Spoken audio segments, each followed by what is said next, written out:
Hello बच्चों, मैं Amrita ma'am. अभी तक हम आप लोगों को बीजगणित चैप्टर पढ़ा रहे थे, बीजगणित में पढ़ा रहे थे लीनियर इक्वेशन।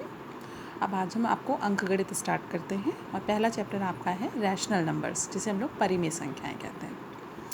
परिमेय संख्याओं को जानने से पहले हमें संख्याओं के बारे में ज्ञान होना आवश्यक है। तो संख्याएँ होती क्या हैं? सबसे पहले जो कौन सी संख्या हमारी आती है, एक आती है प्राकृतिक संख्याएँ। प्राकृतिक संख्या का मतलब होता है प्राकृतिक संख्याएं,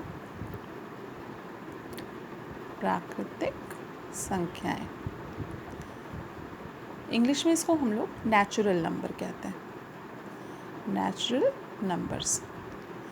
तो ऐसा था कि पहले जब कोई काम, गिनती का काम हम लोग करते थे, तो प्रकृति में कोई भी चीज़ जो पाई जाती है तो उसको हम लोग अगर काउंट करते हैं, गिनते हैं, तो हम कैसे गिनते हैं? 1 2 3 4 5 6 7 8 ऐसे गिनते हैं ना। तो 1 2 3 4, कोई भी चीज़ अगर है तो इसी तरह से काउंटिंग तो होगी, उसकी इन्फिनाइट तक हो जाएगी। तो इसलिए जो गिनती का काम हम लोग करते हैं वो किससे करते हैं? प्राकृतिक संख्याओं से करते हैं। तो आपकी जो प्राकृतिक संख्याएं होती हैं वो कौन सी होती हैं? एन नेचुरल नंबर हम उसको कह सकते हैं। तो इसको हम इस तरह से रिप्रेजेंट कर सकते हैं 1 2 3 4 5 6 7 8, ये आपकी प्राकृतिक संख्या हो गई। इसमें सबसे छोटी प्राकृतिक संख्या क्या है? हमारी 1 है। और सबसे बड़ी प्राकृतिक संख्या हम नहीं बता सकते, कोई भी संख्या हो सकती है। सभी प्राकृतिक संख्याओं में एक एक का अंतर होता है। अगर इसी में हम ज़ीरो को इंक्लूड कर देते हैं तो हमारा क्या बन जाता है? होल नंबर बन जाता है। होल नंबर्स क्या होते हैं? यानी W इज इक्वल्स टू, जिसे हम लोग पूर्ण संख्याएं कहते हैं, पूर्ण संख्याएं। तो पूर्ण संख्याएं क्या होंगी? अगर इसमें हम लोग ज़ीरो को भी इंक्लूड कर दें, 0 1 2 3 एंड सो ऑन कर दिया, तो ये हमारी क्या हो जाती है? होल नंबर्स कहलाती हैं। इनको हम लोग पूर्ण संख्याएं कहते हैं। फिर आता है हमारा पूर्णांक। पूर्णांक में क्या होता है? पूर्णांक में आपका धन और ऋण दोनों तरह के होते हैं। इसको इंग्लिश में हम लोग इंटीजर बोलते हैं, इंटीजर्स। तो पूर्णांक आपके क्या होंगे? जैसे आपके, अगर मान लीजिए हम कहते हैं, ये दो तरह के होते हैं आपके, धन पूर्णांक और एक होता है ऋण पूर्णांक। ठीक है। तो अगर हम लोग धन पूर्णांक की बात करें, इंटीजर्स को हम लोग z से रिप्रेजेंट करते हैं। z प्लस अगर है तो आपके क्या हो जाएंगे? 1 2 3 4 एंड सो ऑन, प्लस में है सारे। और यही ऋण पूर्णांक आप क्या होंगे? तो क्या होंगे? डैश डैश डैश -4 -3 -2 -1, यहाँ तक आपका होगा। तो सबसे छोटा जो धन पूर्णांक है वो 1 है, सबसे बड़ा नहीं बता सकते। और सबसे बड़ा ऋण पूर्णांक -1 है, और सबसे छोटा हम लोग नहीं बता सकते, इन्फिनाइट तक जाएगा। और अगर इन दोनों को हम मिला देते हैं तो वो हमारा पूर्णांक कहलाता है। पूर्णांक यानी z हो जाता है। वो क्या होगा? इन्फिनाइट से -4 -3 -2 -1 0 1 2 3 4 एंड सो ऑन। तो इसमें आपका धन पूर्णांक, ऋण पूर्णांक और ज़ीरो, ये हो गए आपके ऋण पूर्णांक, ये हो गए धन पूर्णांक, और ज़ीरो सबको मिला दिया तो हमारा क्या बन गया? पूर्णांक बन गया। इस पूर्णांक को हम लोग अपनी संख्या रेखा पर भी प्रदर्शित कर सकते हैं। संख्या रेखा क्या होती है? आपने इसके पहले 6 क्लास में पढ़ी हुई है।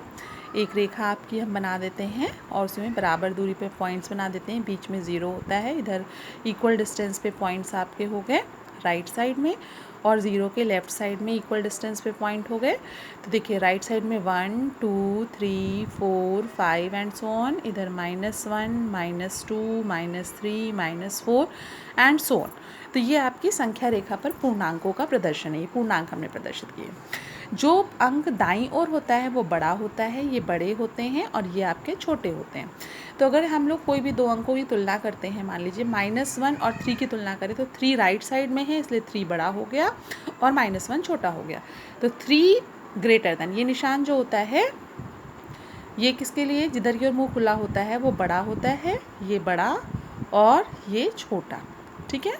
अब इसी तरह से अगर मान लीजिए -3 और अगर 3 और 1 की बात हम करते हैं तो 3 ग्रेटर दैन 1, क्योंकि 3 राइट में है 1 के। और -3 और -1 में अगर हम बात करें तो -3 और -1 में देखिए क्या होगा? -1 राइट में है, -3 प्लस लेफ़्ट में है, इसलिए -3 छोटा हुआ, -1 बड़ा हुआ, तो इसमें हम निशान इधर की ओर खोलेंगे। तो ये आपका देखिए, हमेशा ये ध्यान रखिए, संख्या रेखा पर जो भी अंक दाईं ओर होता है तो दाईं ओर का अंक जो होता है वो बड़ा होता है, यानी दाईं ओर का अंक जो होगा वो क्या होगा? बड़ा होगा। और बाईं ओर का अंक क्या होगा, ओर का अंक जो होगा वो कैसा होगा, छोटा होगा। अब इसके बाद आता है आपका जैसे चैप्टर है, वैसे तो संख्याएं बहुत तरीके की होती हैं, अभी हम लोग परिमेय संख्या पढ़ रहे हैं। तो परिमेय संख्या आपने उसमें भी इसके पहले जो हम लोगों ने वो किया था, इबारती प्रश्न किए थे लीनियर इक्वेशन में, तो उसमें हमने आपको भिन्न बताया था। भिन्न क्या होता है, अंश और हर के रूप में होता है। तो परिमेय संख्या भी क्या होती है आपकी p/q के रूप में लिखी जाती है। p समझ लीजिए क्या हो गया, अंश हो गया, और q क्या हो गया, हर हो गया, और q का मान कभी भी 0 नहीं हो सकता। ठीक है, q का मान क्या होगा, कभी भी 0 नहीं। तो अगर कोई भी परिमेय संख्या है तो उसको हम लोग क्या कर सकते हैं, भिन्न के रूप में लिख सकते हैं। तो इसका मतलब क्या हुआ, अब आप देखिए, जैसे मान लीजिए हमने कोई संख्या लिखी 4/5 हो गया, -3/4 हो गया, -7/2 हो गया, अब 5 हो गया। अब 5 तो अगर खाली है तो उसको हम परिमेय संख्या कैसे रिप्रेजेंट करेंगे, इसके बटे में हम क्या लिख सकते हैं, 1 लिख सकते हैं।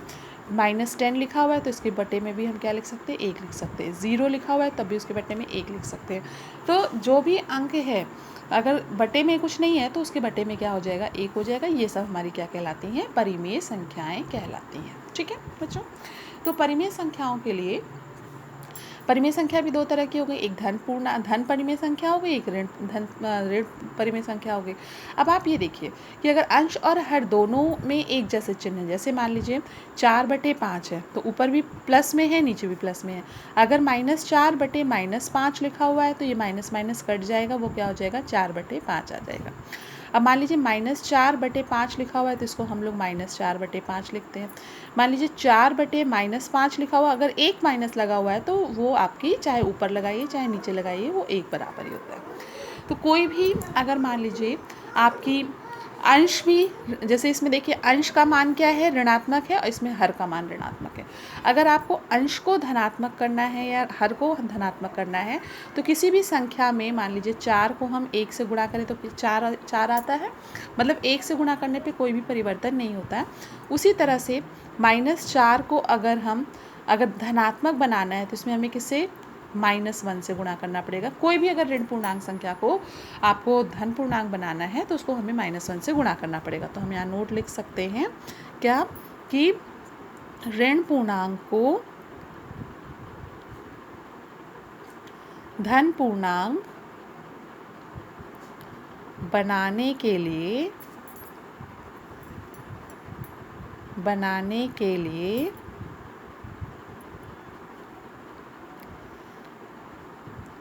-1 से गुणा करते हैं। तो इसके लिए अब जैसे हमारे पास आपके एक्सरसाइज में क्वेश्चंस हैं तो आज हम लोग उसको सॉल्व करते हैं। तो एक्सरसाइज 1A, एक्सरसाइज 1A के क्वेश्चन अगर हम लोग लें तो अब आप देखिए क्या होगा, इसको हम लोग सॉल्व करते हैं 1A। तो पहला प्रश्न है आपका, निम्न पूर्णांकों को परिमेय संख्याओं के रूप में लिखिए जिनका हर 1 है। तो बस सिंपल है, पूर्णांक दिए गए हैं आपको और इनको आपको किसके रूप में लिखना है, जिनका हर क्या है, 1 है, इस रूप में लिखना है। तो क्या लिखेंगे हम लोग, जैसे आपको लिखा हुआ है, पहला क्वेश्चन है -7 लिखा हुआ है, इसको हमें अगर बदलना है तो हम क्या लिख सकते हैं, -7/1 हो गया। इसी तरह से दूसरा है